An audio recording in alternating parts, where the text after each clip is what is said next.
آپ کو یقین کرنا پڑے گا، اس دنیا میں آنے سے بھی پہلے آپ خود گواہی دے کر آئے ہیں۔ کھولے ذرا سورہ الاعراف آیت نمبر 172۔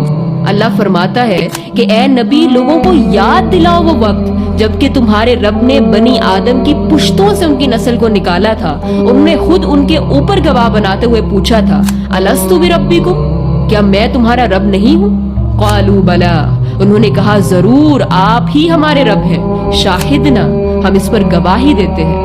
اور اللہ فرماتا ہے یہ ہم نے اس لیے کیا کہ کہیں تم قیامت کے روز یہ نہ کہہ دو کہ ہم تو اس بات سے بے خبر تھے، یعنی مجھے تو کچھ پتہ ہی نہیں ہے۔ تو اللہ کے ساتھ کیے گئے اپنے اس عہد کو دنیا کی اس رنگینیوں میں کھو کر بھول نہ جائیں، آخرت کی تیاری کریں۔ خلقت الجن والانس الا لیعبدون، کہ میں نے جنوں اور انسانوں کو صرف اس لیے پیدا کیا کہ وہ میری عبادت کریں۔ آج ہم دیکھیں نا، ہم کس طرح سے ڈسٹریکٹ ہوئے ہیں، ہم اپنی ڈیسٹینیشن کو بھول چکے ہیں، جس طرح سے زلزلے آ رہے ہیں، جس طرح سے ہمارے اوپر زوال ہے، ہم کیوں پھر بھی خود کا جائزہ نہیں لیتے؟ کسی نے کیا خوب کہا نا کہ جہاں میں ہے عبرت کے ہر سو نمونے، مگر تجھ کو اندھا کیا رنگ و بو نے، کبھی غور سے بھی یہ دیکھا ہے تو نے، جو معمور تھے وہ محل اب ہے سونے، جگہ جی لگانے کی دنیا نہیں ہے، یہ عبرت کی جا ہے تماشا نہیں۔ مجھے سمجھ نہیں آتا کہ جو لوگ نماز نہیں پڑھتے وہ خود کو مسلمان کس منہ سے کہتے ہیں، جب اللہ قرآن میں فرما رہا ہے وَأَقِیمُوا الصَّلَاةَ وَلَا تَکُونُوا مِنَ الْمُشْرِکِینَ، اور نماز قائم کرنا اور مشرک نہ ہو جانا۔ اور رسول اللہ صلی اللہ علیہ وآلہ وسلم نے فرمایا، صحیح مسلم میں موجود ہے، کہ بندے کے کفر اور اسلام کے درمیان فرق ہی نماز ہے۔ اور سنن ابن ماجہ میں موجود ہے کہ جس نے نماز چھوڑی اس نے کفر کیا۔ اس سے بڑی دلیل اور کیا ہو سکتی ہے جو آپ کو نماز پڑھنے پر مجبور کرے؟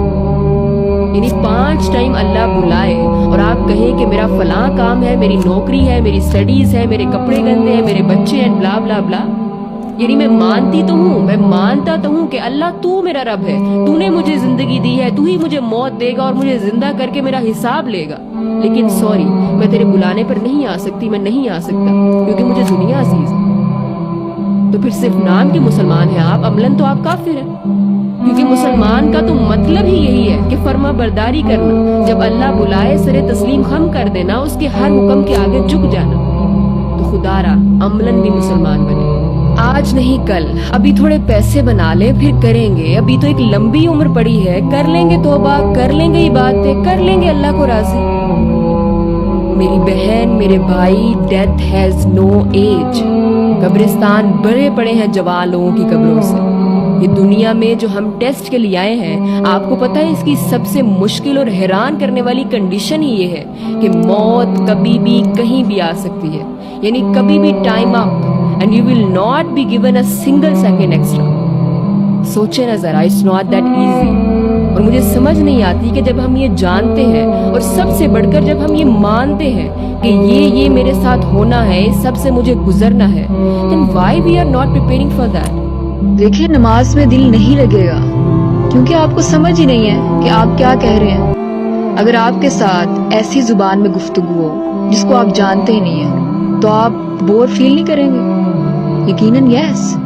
اسی طرح جب آپ نے نماز کا ترجمہ پڑھا ہی نہیں، جب آپ نے ترجمے کو سمجھا ہی نہیں کہ آپ اللہ تعالیٰ سے کیا کہہ رہے ہیں، تو پھر آپ کا نماز میں کیسے دل لگے گا؟ کیسے آپ کو سکون ملے گا؟ آج ہی نماز کو بما ترجمہ پڑھیں۔